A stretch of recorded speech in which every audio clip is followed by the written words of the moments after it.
Hey, welcome to the NPC Sports Podcast. I can't believe we've done 17 of these. Not all of us have done 17 of these, but there have been 17 of these. And for the 17th edition, we've got Logan Mullen and Mike Cole. How you guys doing? Fantastic. Never better. Great. Logan, when we started doing this a couple months ago, did you think we would do 17 or did you think we would get bored and quit by now? If you had told me that Dakota would still if you told me it was going to be just the three, you, me, and Dakota, then I would have said no chance we make it 20 because he would have gotten bored by then. You'd be right. He would be right, and so it's that might actually be the case. So I guess if you're saying we might work a few other people in, I can see 17, but yeah, getting Dakota to do 17 of anything is a tall ask. So. Have you guys gotten any feedback? I've gotten a little bit of feedback. Have you? Yeah. I have not. Yeah. I've gotten some people asking about my new venture where I'm like, I really appreciate you calling this a venture. Well, every venture starts somewhere. Yeah. I do every day, scour my inbox for that VPN and Ridge Wallet and Factor Foods email, but sadly so far it hasn't materialized. We should probably stop railing on betting. Yeah, that's a good point too. Yeah, that's true. Well, our episode being critical of that situation was probably not helpful in that in the prize picks realm. You were probably so close too, and that was the one that just knocked you out. Yeah, we were definitely on DraftKings radar. We should become the cigarette podcast. We should just get sponsored by Marlboro and just be like, you know what? We'll go where no one else wants to. Just a thought. Just ripping heaters in your basement. Yeah. Don't mind me blowing some American Spirit darts right here. Rip off a Roman Anthony take. I was dartboards. I read this thing once about a guy his job was to remove the cigars and cigarettes from Family Circus cartoons when they get reused. Rewriting history as per usual. Yeah. Yeah, so they have to go through and they have to, because they were all published in the 60s, so they got to go through and replace the radios with TV sets and the typewriters with computers and the cigarettes with they're flying in a plane and they got to take the cigarette out of the guy's mouth because obviously you can't do that in the year of our Lord 2025. I don't know how much overlap there is between people who read Family Circus and people who watch video podcasts. I have to admit, we might be reaching a real niche here. That's fine. If you guys don't want to talk about Family Circus, I can't make you. Wholesome family entertainment. So old. Logan, who likes to curse a blue streak, can't find anything about Family Circus to swear about. Yeah. The Roman Anthony era is upon us with the Boston Red Sox. They are 2 games in as of this recording. He has begun. He has gotten his hit. His family's been in the stands, so congratulations to him. I know that neither of you guys are deep prospect scouts, and that's part of why I love you, because people who are really into prospects kind of weird me out. So I'm not going to try to go too, and I am interested in your guys' thoughts on him as a player. But I wanted to talk a little bit more just about the coverage of this. Obviously, he is the number 1 prospect in all of baseball, and his arrival has been highly anticipated for a while. He's obviously not on Bryce Harper, Steven Strasburg, Ken Griffey Jr. type level, but at least in greater Red Sox Nation, the attention has been on him for quite some time. Normally with someone who's coming in with that sort of expectation, there's a lot of hype.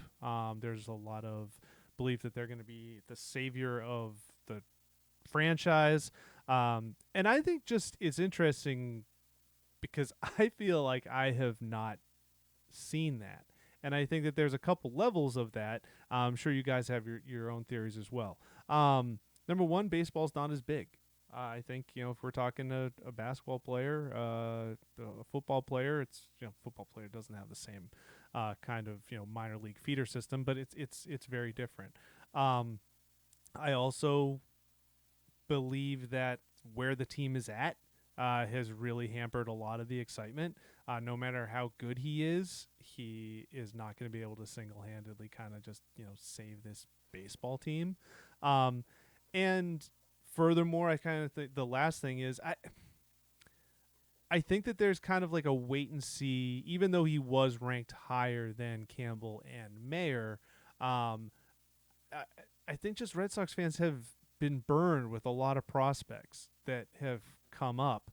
Not that they've been bad, but that many of them have just simply not been as good as they were expected to. I mean, at one point, Yohan Moncada was the number one prospect in all of baseball, and the best thing he did was he got you Chris Sale. So, we can dig into that a little bit more. I have some more thoughts, but I just kind of wanted to tee it up and see, kind of like what have been your guys' impressions on Roman Anthony the first couple days, and your impressions on kind of the reaction to him.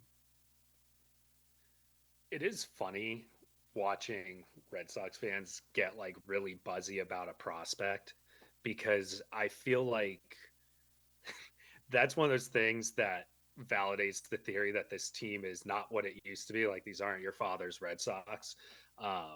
Because like I remember last year there being weeks of like, why won't the Pirates call up Paul Skeens?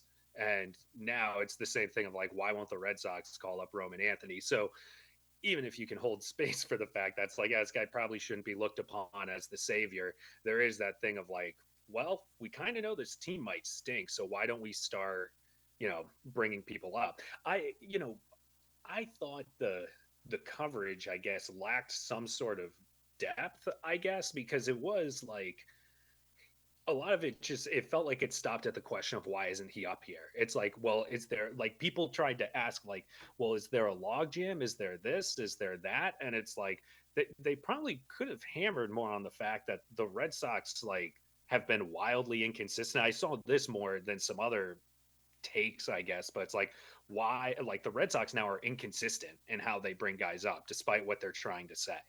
And like, honestly, I think the only person that, I can't believe I'm saying this, I'm going to sound like an Odyssey shill, but it feels like Chris Curtis on the Greg Hill show is the only person that has asked pointed questions about it, because they have Breslow on every other week or something like that. And like, that was the only time it would be like, I know you're saying you're going to do the right thing for the team and that the timing's right, but like, you have a hole here, you need this, you need that. He fills all of this. So it feels like it was too abstract. It was like, clearly they have a reason. They keep telling us they're going to do what's best for the team. Then it's like, why is it not being hammered more? That's like, you need to identify that, because there were many different ways to tackle that issue with the Red Sox without, I don't know, just getting the same line from Breslow over and over again. To that, I almost think they should have kept him down. Like, if you're gonna be a Bear, be a Grizzly, and like, Yeah. lean into it. The fact that this was necessitated by an injury supposedly is baffling. Like, I imagine it's partial. I mean, I'm fairly confident it's service time manipulation, and so it's like, well, now is that less important than it was before? And I also go back to what we've been told since the winter, right?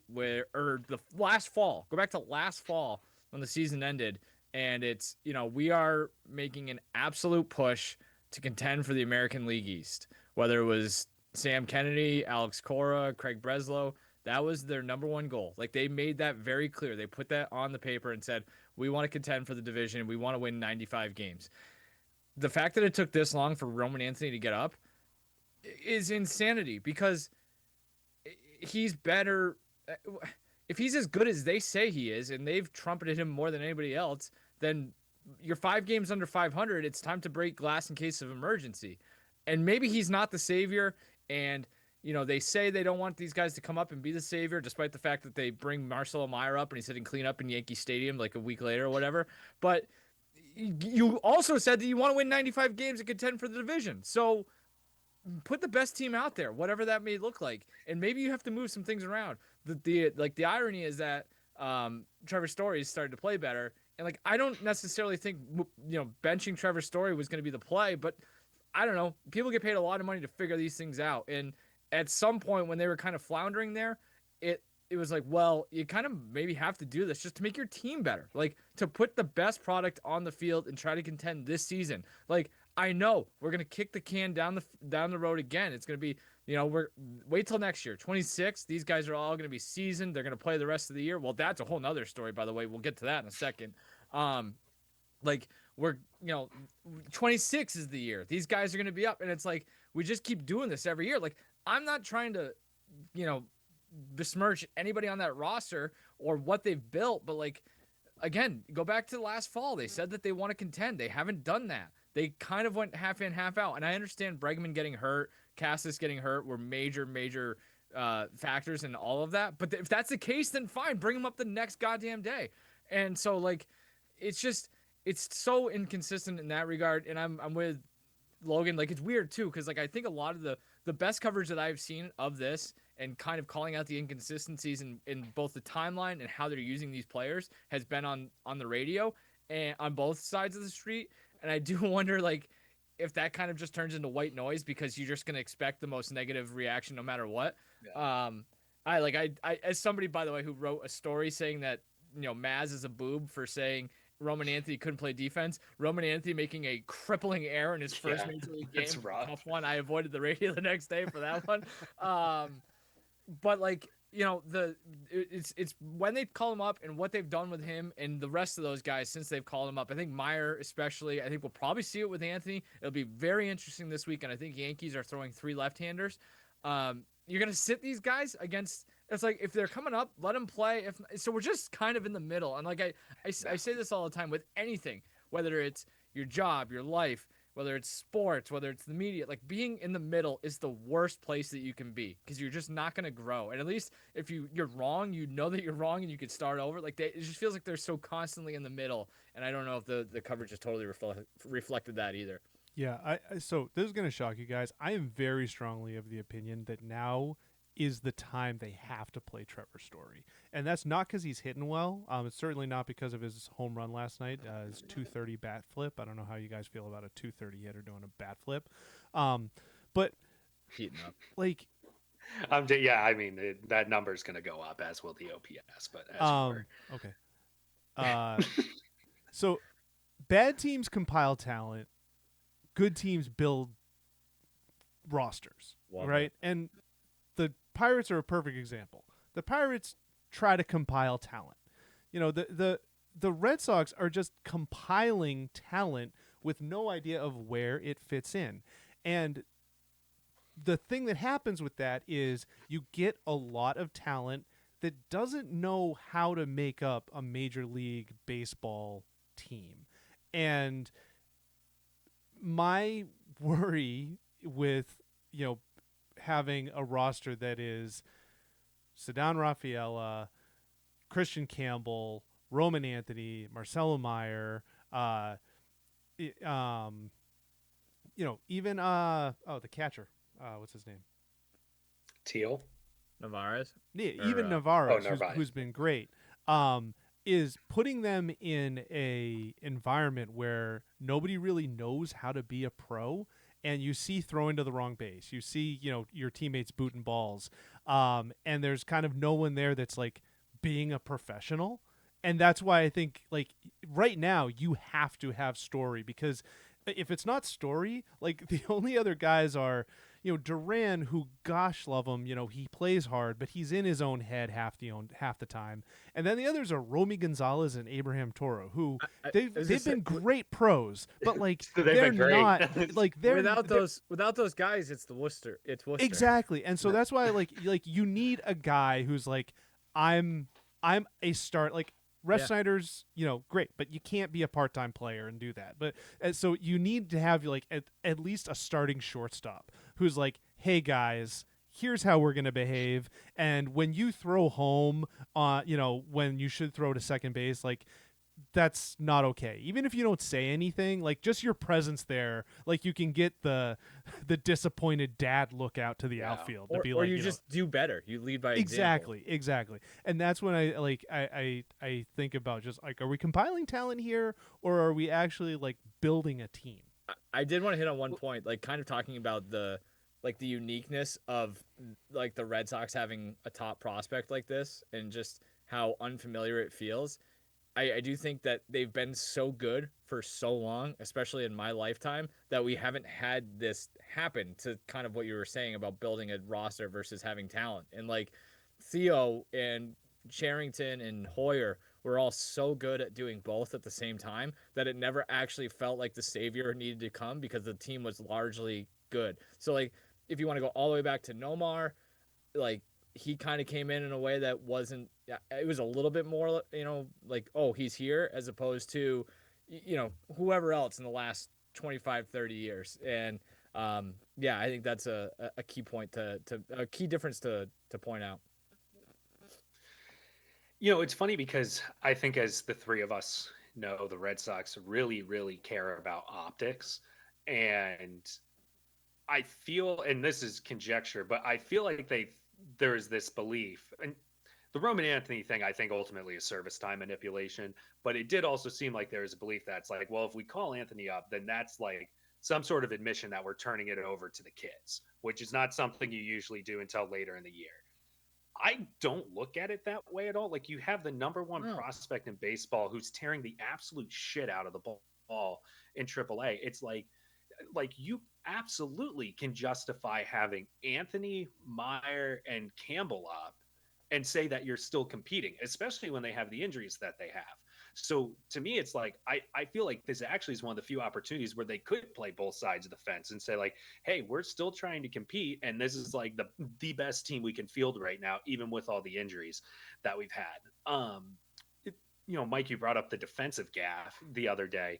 And maybe it's just a me thing. Why is he in right? Shouldn't he be in left? Like, from speed alone, it feels like it would, because right field at Fenway is so big, and like Abreu is quick. He can be somewhat rangy. It's like, doesn't Duran and or Rafaela in center and right make way more sense than you just put Anthony in left? Especially if there's concerns about his mobility, which, like, what happened the other night was an aberration, I'm sure. Like, that's not going to happen all the time, but still, you talk about putting guys in position to succeed. It's like, if there are, some defensive concerns, you probably wouldn't want to put him in that massive right field. But at the same time, he was a natural center fielder. So it's like, he should be able to do it. I don't know. I just looked up. He didn't play right field at all in Right. Worcester. Yeah. And like people make a Like- big deal out of left field at Fenway. Right field is, I mean, obviously 1,000 times more difficult. That's why the better outfielders get put in right field. Like Yeah. Manny Ramirez played left field for his entire career. So Hanley That's like- Ramirez, they tried Right. at left field. right. Like, So that's, I mean, maybe I'm straw manning that a little bit when it comes to the perception about how difficult it is to play left at Fenway. But yeah, the bigger issue is that he just hasn't even played the position anywhere. Like, what is that? yeah. It's just like, I've got no issue with them calling guys up and still trying to do it under the pretense that they're trying to win. But Yeah. it's like, it's clunky, And I was thinking the same thing about Story up until he started heating up. That's like, so Meyer, like, Story is keeping the seat warm for Meyer at this point. And it's like, so this guy who's going to go 1 for 35 every 2 weeks is going to result in like your shortstop of the future playing out of position. And it's, again, like, you can justify putting these guys in positions to succeed and say that it's because you're trying to win, but instead they're like doing all this shoehorning and whatnot, is just creating a mess. And ultimately I think it'll lead to some stagnation, probably, if guys can't get into any sort of rhythm. I just think it's unfairness to players in certain situations, and it's not a new thing. Like, it's not just this year. I think like the GIF that will forever illustrate the Red Sox penchant for just being unfair to players is Christian Arroyo in right field, with his hands out, like not knowing where the ball is. Terrible play on his part, but one that was just like necessitated by a complete lack of a plan. by the front office, and that's why that's what I think when I look at Roman Anthony being in right field. It's like the failure to have a plan B when Wilyer Abreu is that Christian Campbell was not prepared and honed for a position where he kind of came in and it was like, we'll stick you all over the place and now we'll put you in and you'll be a mediocre second baseman, but actually maybe we'll play in center. Maybe we'll move you to first base. For Cedon Rafaela, great center fielder, but we're not going to prepare this guy with great speed for the probability of playing a couple games in right field here or there, so that we're going to have to put a rookie who's got 4 or 5 career games in the minors in right field at the beginning of his career. It's tough because at the end of the day, like, the people who are going to pay for it are the players. It's Christian Arroyo who's going to live forever, and Roman Anthony who's going to muff a single into a 2-base error in his very first game. Not only he's making that adjustment to the major leagues and all the emotions that come with that, but he's also playing one of the hardest right fields in all of baseball. With Christian Arroyo, I know I think he's a first round pick, but like when he got here, he was not.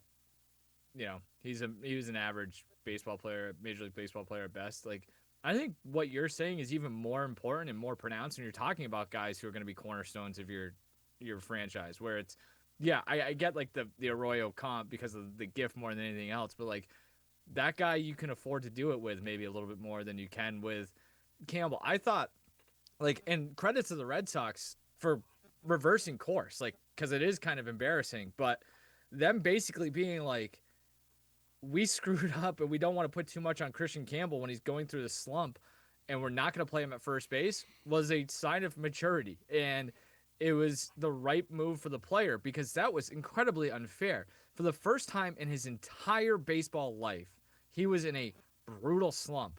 And it's like, can you go learn a new position? And I do think like the idea of learning a new position, especially for a guy like him going to first base, is probably slightly overstated.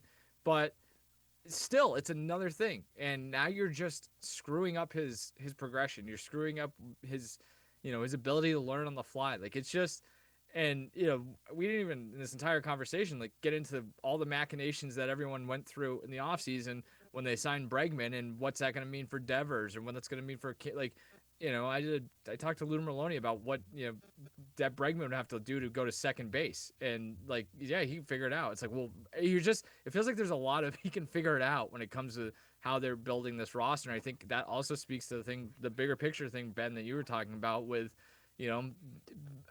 a lack of cohesion with the roster as opposed to just a bunch of good baseball players. They really are getting into a place of just stockpiling talent, and like I've made clear, I value the versatility. Like, I think it's absurd that they're telling some guys to just put their gloves away, but there is a point where it's like, especially if you're going to give Cedon Rafael a 7-year contract, like, you probably should have a clearer plan for him than a super utility guy, especially if it's not like you got to keep his bat in the lineup. So it is just unusual that it's like, it is the same thing with Bregman. It's like, at the very least, they're either flying by the seat of their pants or they're awful communicators to the people, to the players, because they tell Devers all offseason, get ready to play third, and then they sign Bregman, and it's just like, what did they think was going to happen? Like, they had to have known there was either going to be a huge conflict or someone was going to be in a weird spot, squeezed out or something. And it's like, if they knew all along that Devers was probably going to end up being a DH, tell him that. Don't couch it because you think you might not get Bregman. Like, that's just it. The last couple years has seemed to really emphasize some missteps, I guess, in how the front office handles players. You mentioned, Logan, that some of the best analysis come from the radio. I don't know if it's because he is also a radio guy, but you guys referenced Merloni. And I didn't want to stick this as a segment necessarily because I didn't want to put words in your mouths. But I do think that this season has cemented for me that I think Merloni can be the heir apparent to Jerry Remy. in this. I've always thought he was pretty good. I think he's been exceptional this season when you consider he's partially an employee of the team, works for the team's network. He's been very fair, very critical when need be, and I think that he's been a great example of how you can hold strong opinions without having hot takes. Like I thought that his observation last night, I believe, when Nesson showed Roman Anthony working out on fielding ground balls before the game. And, I know the intent there was to show, this guy's working and trying to improve. And I thought Lou had a very good point that, like, why is your number one prospect working on fielding ground balls now before his second game? And I think there's been a number of instances like that this year. So, I don't know if you guys are Lou fans or not. I've always kind of enjoyed him, but I've been really impressed with what I've heard from him so far this year. That's interesting because I was listening to the radio this morning on the Sports Hub, and they were ridiculing the Red Sox for the Campbell or the Anthony stuff, that fielding practice stuff, and like there's a fine line between like practice and instruction, and I just assumed that it was practice, and I was like, these guys are being a little over the top with their criticism, but if Lou's saying it, like I also defer to the major leaguer, so maybe it is a little out of the ordinary, but I love Lou. I think Lou is perfect, where he's a guy who is from the area, understands what it means. He doesn't he can speak the language, physically, or I mean physically. What's the word I'm looking for? Figuratively, and like he has obviously that dialect. Like I say, knows how much it means to him. He's a guy who's been in the media before, obviously, so he understands the business. I think he's young enough too, and he's embraced other parts of media in a way that obviously Jerry never did, nor would he want to, or Eck or anyone else, or even Euclid. Honestly, he does those videos where he's walking the dogs or whatever, and he's talking about it, and that's where you're getting the most honest opinion that he has in a way that like I think he knows he can get away with a little bit more on Twitter as opposed to saying it in a game. But he does go right up to the line more so than we've seen in the past with guys during game broadcasts too. So I think if you just take all of those variables and mix them together, I think he's like, I don't want to, blow too much smoke up his skirt, but like he's exactly what you're looking for. And like honestly, a guy like him, I think he's probably like what, 50? He could do this for another 20 years if he wanted to, and he'd probably age gracefully into that. And honestly, if you want to take it even one step further, I think a guy like Will Middlebrooks is cut from the same cloth, where he's a guy who's done a lot of media. Obviously, his wife is in the media. He understands it. He played here. It seems like it's set up pretty nicely for the next however many years to have your two analyst on both the TV and the radio. But yeah, as far as Lou goes, I think he's exactly what they would be like right down to the fact that he's a small infielder. Like it feels like a perfect, lineage from, Remy to him. It's two local guys, two infielders, two guys who know the game well, journeyman. And like I said, I think the biggest thing about Lou, when you go into this, whatever the media is going to look like in the next 10, 15 years, I think he just understands the business better than a lot of guys in his position. Well, I hate to just echo what everyone's saying, but yeah, I could listen to Lou all day. The Twitter videos walking the dog are like the most insightful 3 minutes of Red Sox talk you'll probably get anywhere. And that's like with my role now, I listen to so much sports talk radio that sometimes like you got to get the more grounded perspective. And I will say, like, I remember when Lou left WEI, part of what he said was he was like, I was so tired of being angry all the time. Like you always have to be angry in that medium. And it seems like he has very like done an exceptional job of finding a way to like be in a medium that doesn't require you to be angry, but you can still like he's still candid. He still delivers it in a way that doesn't sound like he's trying to get a sports talk radio point across, but it's genuinely insightful. Like I think he's done a very good job of melding together the like player side of him that actually like experienced it and the media side of him that knows what the game's about. Like there's nothing more annoying than someone either taking the Kendrick Perkins lane where it's like, dude, you played in the NBA, are you this much of a goofus about how it is? Or the like JJ Redick lane where it's like, I know everything about this sport and you don't know shit. Like he does a very good job of meeting right in the middle there. and agreed on Middlebrooks too. Like I think that he's on the rise. I like him in the studio, Yeah. but if it were O'Brien and Merlone indefinitely, like I can't. I'm not a Millar guy. He's awful. Euclid, like I just find it annoying and not that compelling. And so yeah, I mean Merlone, it actually feels like when I watched Dennis Eckersley, not only was I entertained, but I felt like I was learning something sometimes, even if he was saying it in kind of his unusual way. And that's how I feel about Lou a lot of the time You know too. what? You know what's super interesting too is like this is gonna sound like kind of no shit, but he watches the game and you don't always get that. I don't think. I think the Millar point is an interesting one, right? I think, and like I get it too. I think Millar is brought in to do a certain role, and I think that's just what you're gonna get. And Yeah. he's gonna come in and he's gonna tell stories about the '04 team when there's a break in the action, and that's that. Maybe that some people like that, and that's whatever. But like Lou, I've noticed this a couple of times this season, and I don't even mean this as necessarily as a knock on O'Brien, but O'Brien will basically just read whatever is on the pitch graphic. Either I don't know if he's taking it from the stadium or from the broadcast. It'll be a sweeper or whatever. And Lou, and like as somebody who is somewhat informed about pitching, I will see that and be like, it just doesn't match up, like the velocity to the movement, whatever. And Lou will go, I'm not entirely sure. I think that might have been a cutter. And it's like just that alone being like, that's you're paying attention. You're giving me something a little bit different. You're not just reading, what's happening in front of you in the most basic way. Like I think that's where this thing should be going. I think I'm trying to think of who. I think this might have been a Kirk Minahan take. Is like I subscribe to this theory. Like the future of broadcasting should be, especially in baseball, is like have a podcast while you're doing it. And like I just think Lou kind of weaves that really well, where he'll take what he sees and he can turn it around in a way that makes sense for you, for me. He doesn't sound like he's talking down to you, but he's also doesn't sound like he's just giving you, the pull the string in his back and he says a cliche or whatever, or he's like the pre-recorded video game stuff. So like I think he's really found a good balance in that regard. My favorite moment with Middlebrooks this season, and the beauty is he does TV and radio, so I don't have to name who his partner was on this. But it was when they were not doing well, and I think they either like they didn't get a runner over, or like they didn't get a runner in from third with less than 2 outs or something. And his partner said, that's not what you like to see with a team that has the record the Red Sox have in their last 5 games. And Middlebrooks just goes, "You mean 0-5?" And I just loved it because it was that's like the most antiseptic way to put it. Your record in the last 5. It's like no, they're 0-5. Stop saying like they have a tough record. I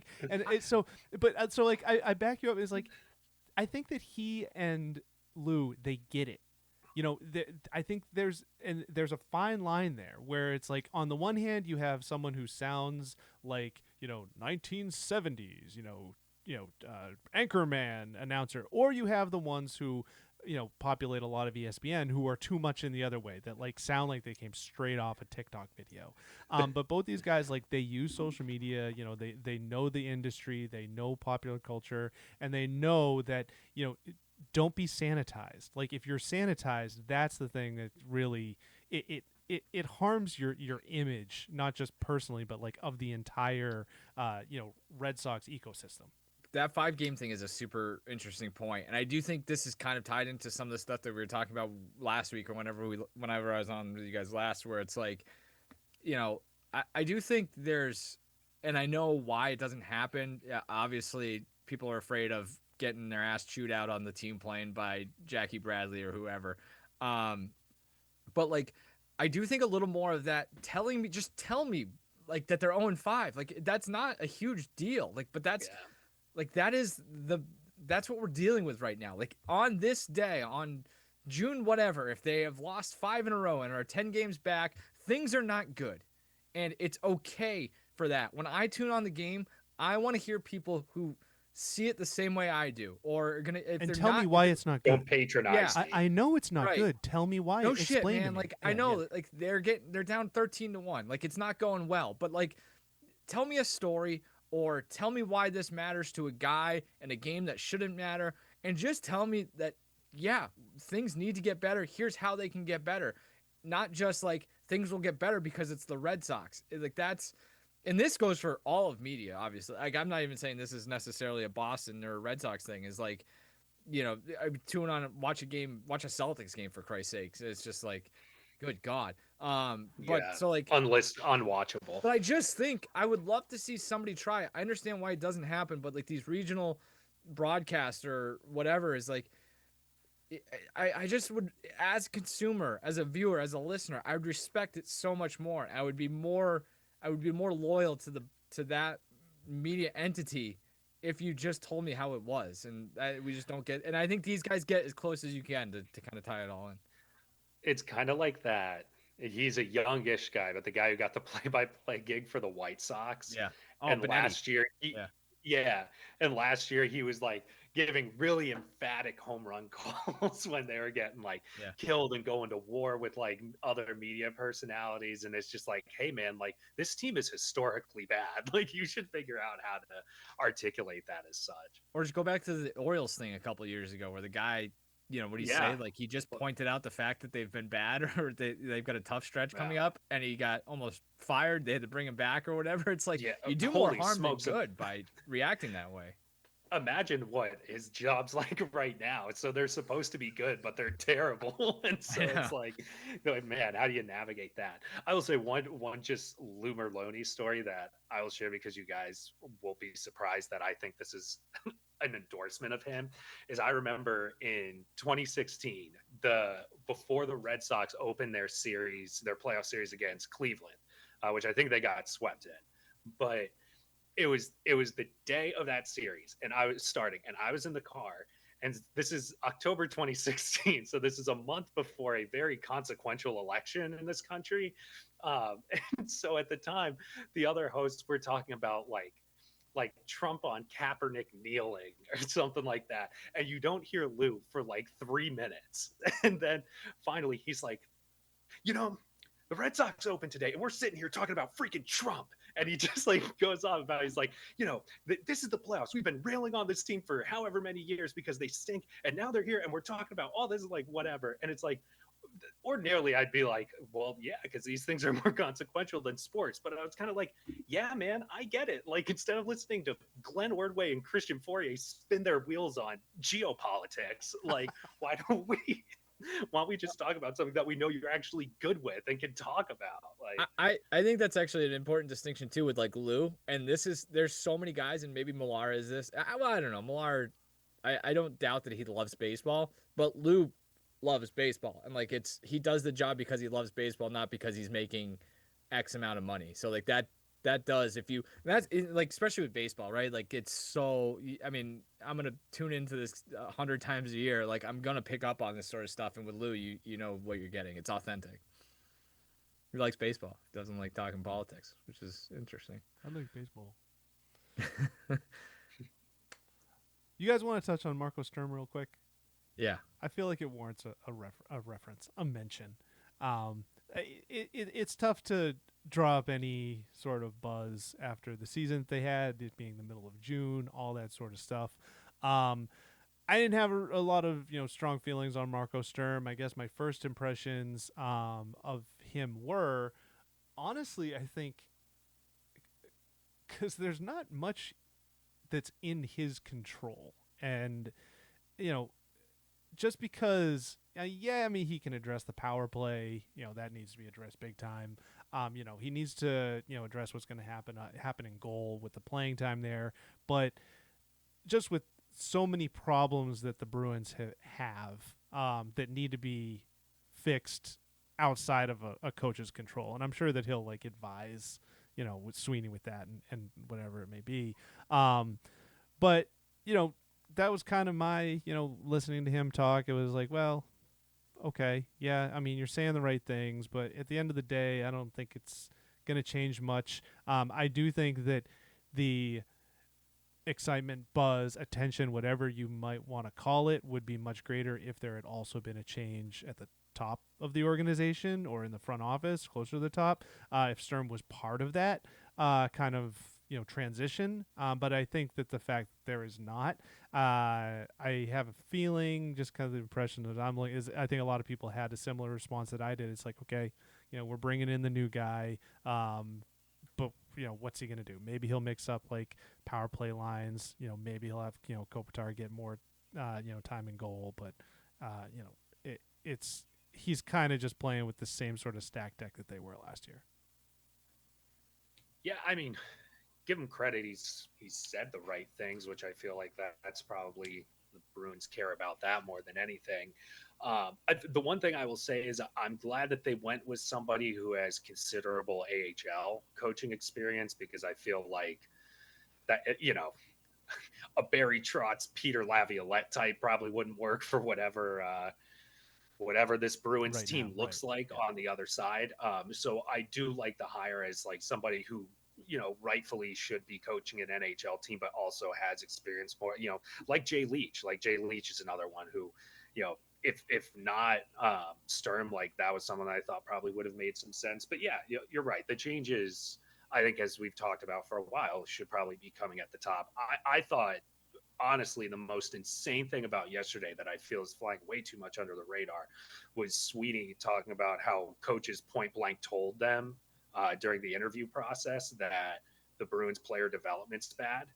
Um, and he was like, that was very eye-opening and humbling or whatever to, get that feedback. It's like, dude, you've been getting that feedback for years, like literally your entire career. But I mean, he literally had a meltdown with Kevin Paul DuPont Kevin Paul this DuPont was just the season, other day. Yeah.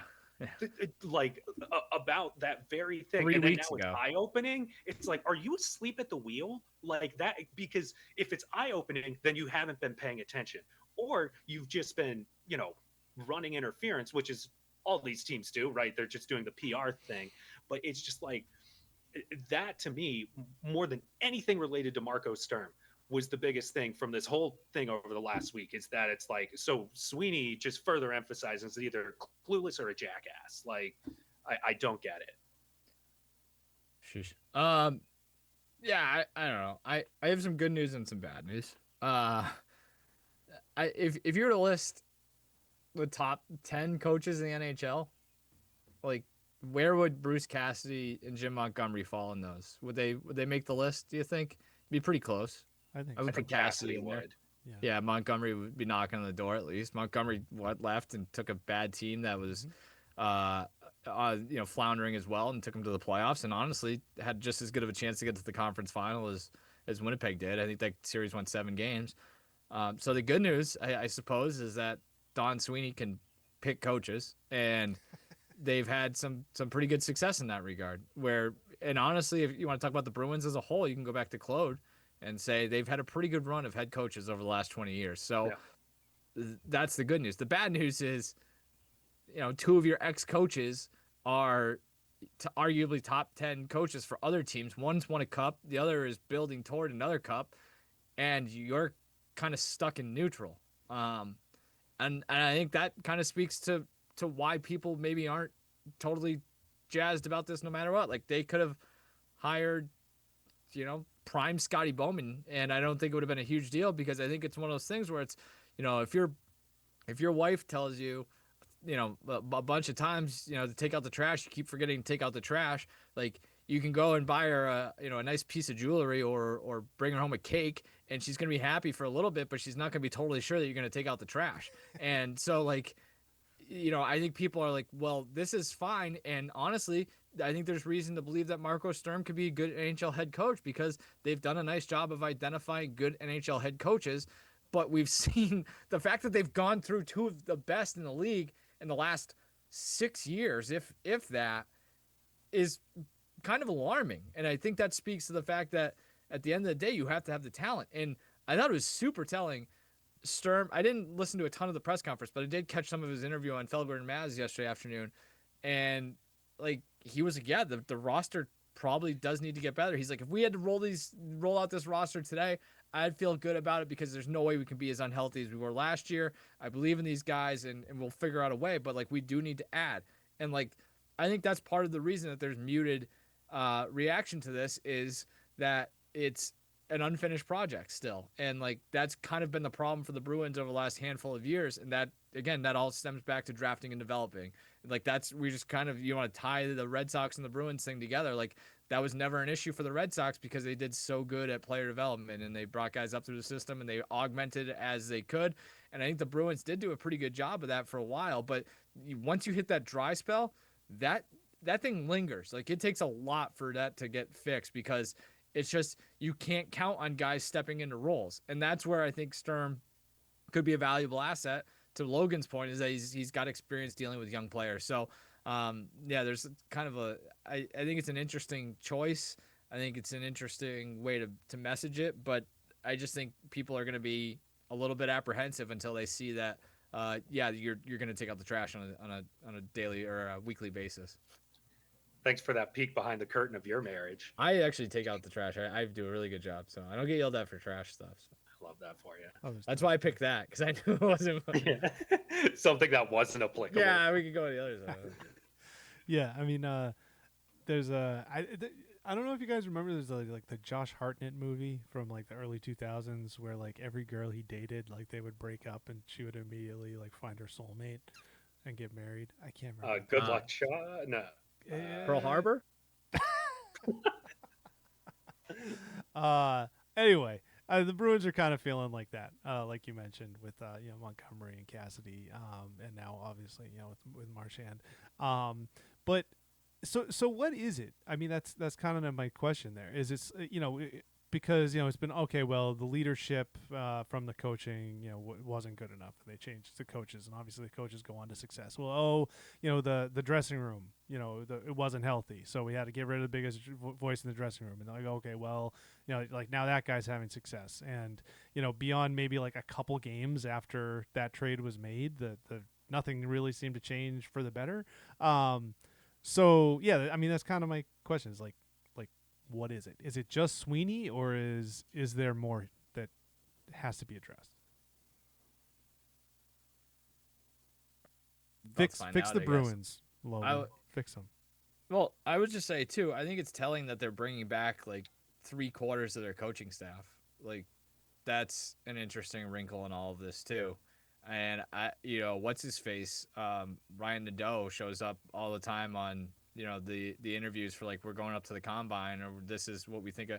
So like it's a pretty stagnant operation in that regard. Like there hasn't been a ton of turnover. I mean, I'm not gonna sit here and pretend to like know who the problem is and the general ins and outs of the Bruins operation. I think if you do want to look, will it work? I don't know, but they're committed to sticking with that plan. So at least they seemingly have a plan to stick to. I think that's better than kind of we were talking about earlier being in the middle. But yeah, I think it's interesting that I mean this is what the Bruins do though. Like they've gone like Harry Sinden was here for how long? Like it's a very interesting, I don't know if it's coincidence or just how they do business, but it's certainly interesting.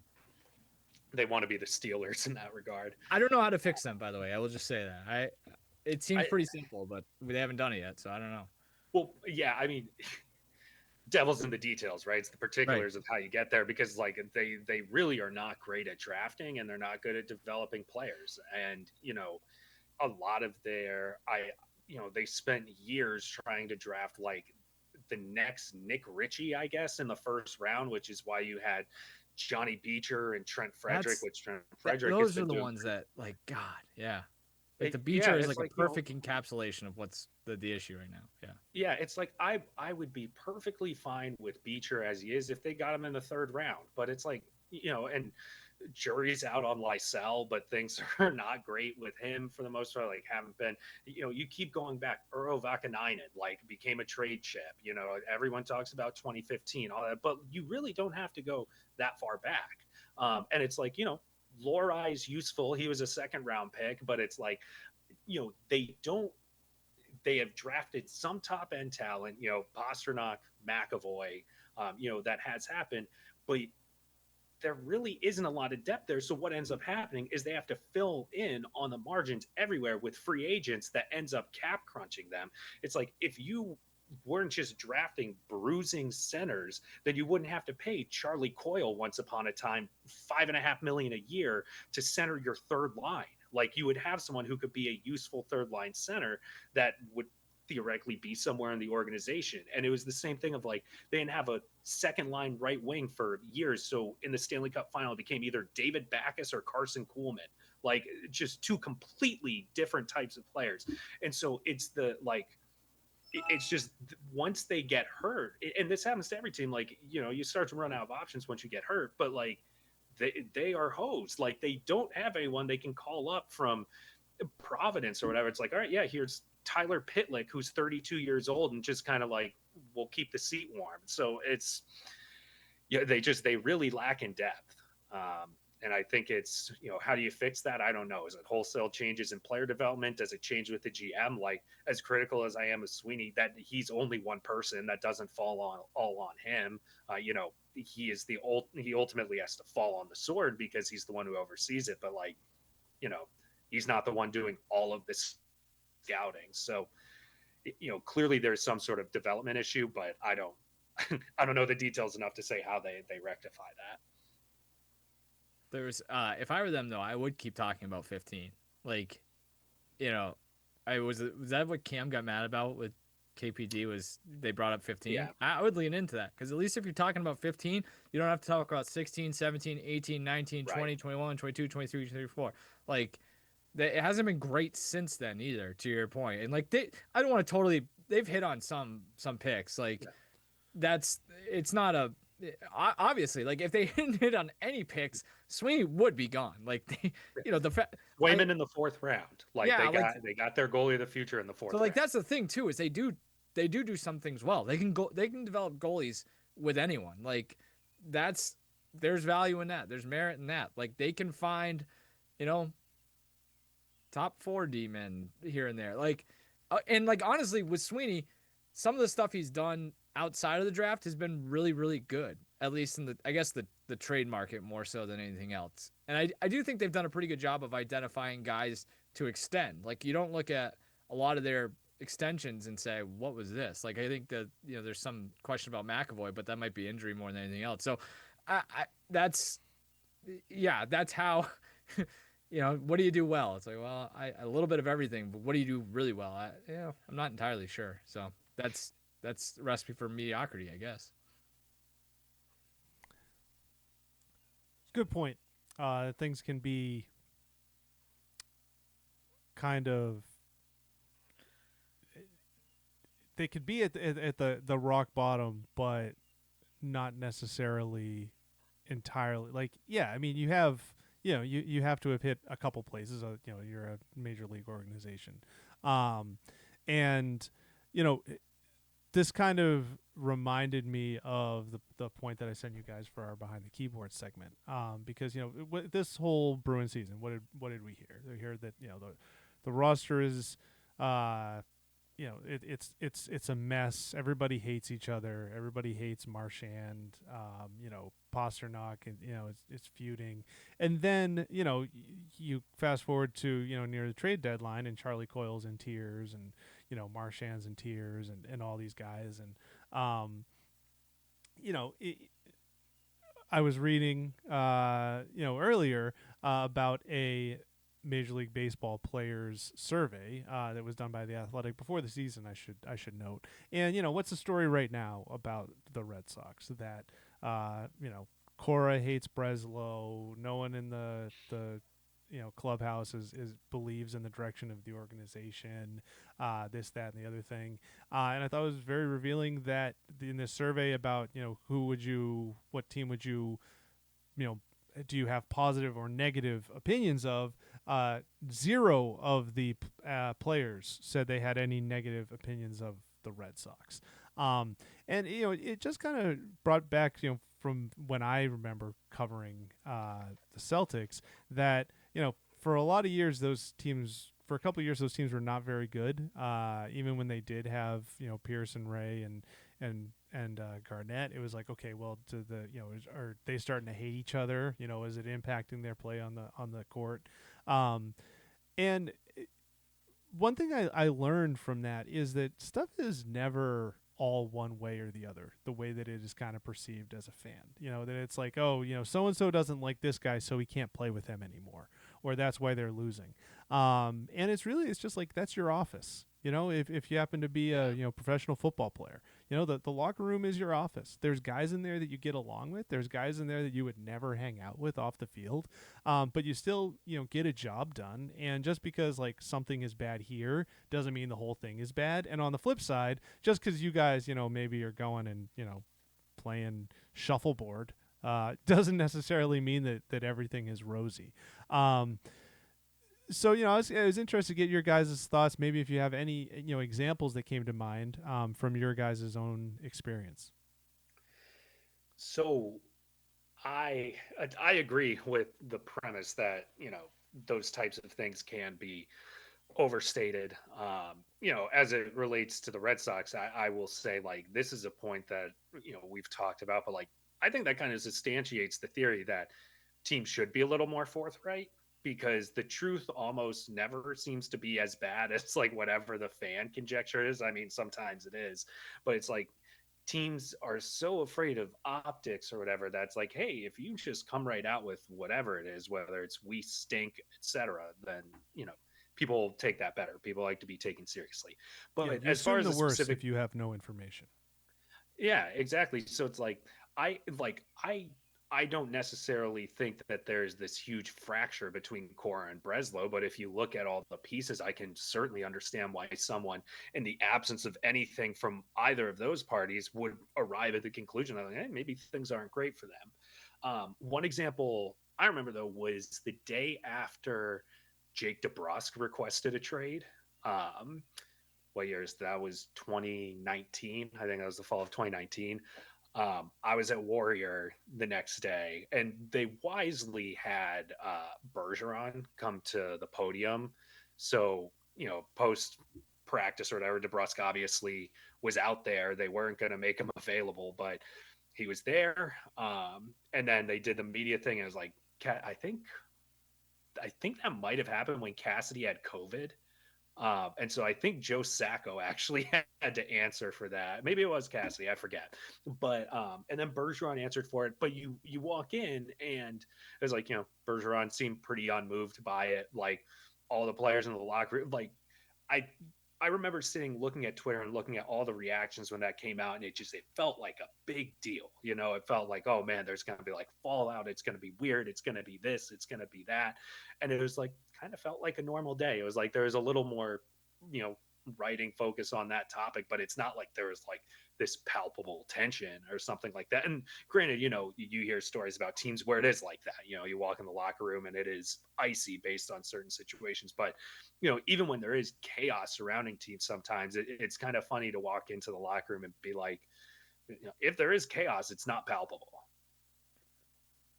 One time I can recall, I didn't cover this team on a regular basis. I don't actually remember how many times I got down there that year, so it's not like I knew about it, but I do remember the story kind of happening was when the one season. It's funny just in hindsight. The Red Sox had Bobby Valentine, and it was he said something about Euclid, and then Pedroia. I think it was Euclid, and then I think it was Pedroia who said, we don't do that here, and it's like right out in the open, undermining his boss.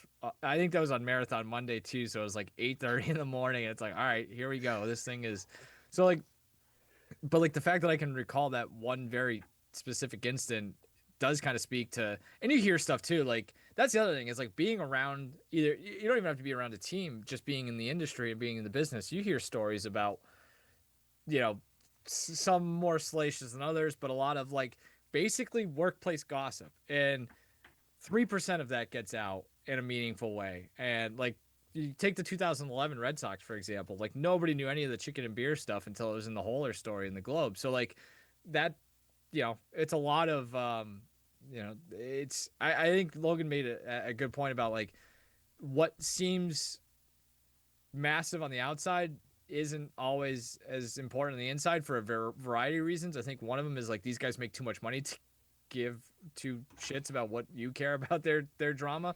And also like these are, they're freak athletes, but they're also very mentally strong. And like that kind of plays up more often than not. I think there's, the whole like the Belichick thing, like the ignore the outside or the noise or whatever it is, like that is easier said than done. But if you can lock into that, that's how you build an outstanding culture, especially in professional sports. So it is funny when you start like applying your like, what does this look like in my day-to-day job?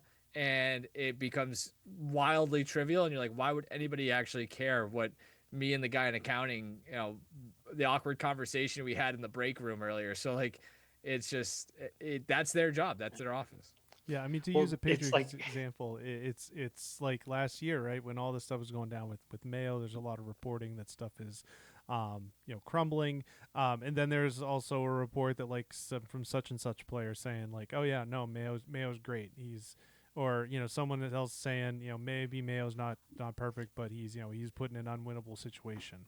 And there you can be like, well, wait, which one? These are conflicting, and like they're not necessarily conflicting. Multiple things can be true. He can be an absolute disaster as a coach. He can also have some people who kind of like him, and he can also have people who think he was put in bad situations. Like it's very rare that you're going to get 70 guys that are all in upright revolt against one person. So yeah, even then, it doesn't always come out until like it starts affecting guys' money too. Yep. So like, if you're playing every day and you're getting your opportunities, like I'm not gonna rock the boat. I'm gonna, that's why like I think the Mayo stuff started coming out once they really hit rock bottom, because it's like I gotta start looking out for my next job, and like I don't want to be associated with this. So yeah, we'll leak this. I don't give a shit.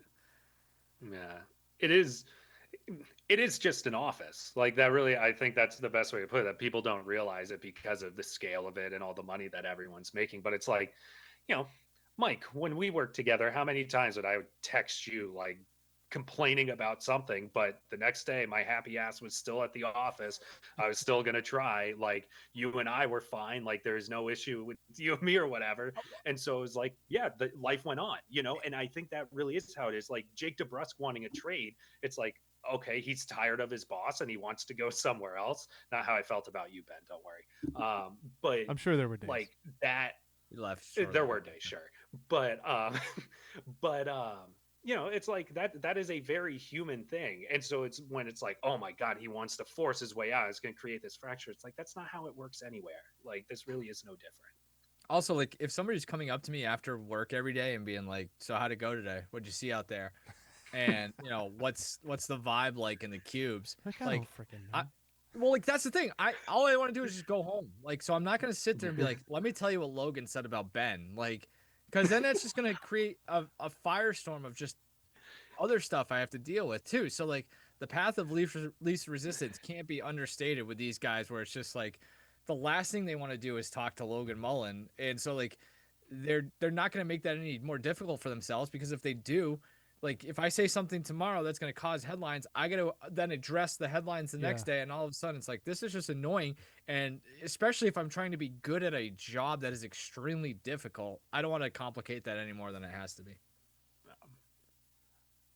It is kind of funny to think about if that'd be hilarious. Someone comes up to you and is like, how do you think that Logan feels about being put on that project? You're like, I don't freaking know. I know, right? Okay. I just like the idea of like doing a press conference in like the break room or something, just drinking coffee or tea out of a paper cup, like nibbling on a yogurt I bought at Target an hour earlier, just being like, in between questions, I'm pulling up my phone, checking Waze to see how long it's going to take me to drive home. Like just kind of meshing those two worlds together is a hilarious idea. All that being said, there were some days where I feel like a press conference would have been warranted, or at least a little entertaining. Well, how things go out there today. Let me tell you. I was about to say they call those company town halls, and you never learn anymore. But like no, like if that affects you, there is something to that too. Like not to get too narrowed in on, but like you want to control the narrative, and that's why guys do talk sometimes. It's like, well, this isn't my fault. Like let me tell you that I might not be explicit about it, but let me just tell you why, so like, yeah, Ben, if you get your ass chewed out over something, you'd be like, well, don't look at me. Like this guy did something else over here. There's a release in that must be extremely gratifying and just very helpful for your mental health. Perfect. That was my decision. Go talk to that guy. Oh yeah, that's the great one. I don't know. You'd have to ask him. Yeah. I did, and he told me to pound sand. We all have a job to do. I'm just trying to do my job. Well, gentlemen, I really appreciate you hopping on for another week. I appreciate anyone who happened to watch us as well. Hopefully there'll be a Banner 18, episode 18 edition. Who knows what sort of fires will be put up next week for us to talk about. For Logan, for Mike, I've been Ben. It's the NPC Sports Podcast. Have a lovely day.